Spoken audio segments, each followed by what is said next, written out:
Hierso is die Great Plains Field Cultivators, 'n reeks van hulle wat ons het. Ons het so 'n paar 39 voet en 48 voet masjiene wat ons het. Ek gaan so vinnig deur die masjien net met julle hardloop en die unieke eienskappe gou vir julle uitwys. Alright, eerstens het ons 'n floating hitch. Wat dit beteken is die drawbar is apart van die res van die masjien. Voordeel daarin is, wanneer jy 'n vaste stelsel het, kan jou masjien voor die tande laat grou en wanneer jy op 'n opdraan is die agtertande laat grou. Omdat hy float en soos 'n spinnekop gedra word, is die masjien se werksdiepte van voor na agter baie konstant. Julle sal ook sien ons doen die C-shank gedeelte.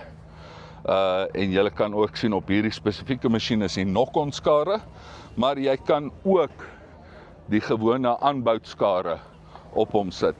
Leeftyd op jou knock-on skare het ons nou gevind is omtrent so 4 tot 5 keer langer as die gewone skaar.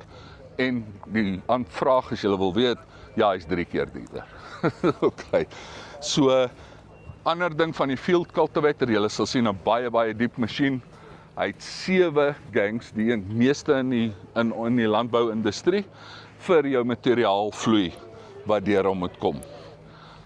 En dan natuurlik ons hartjie soos altyd, wat jou materiaal vir jou mooi reghark reg deur die masjien en dan jou vaste raproller.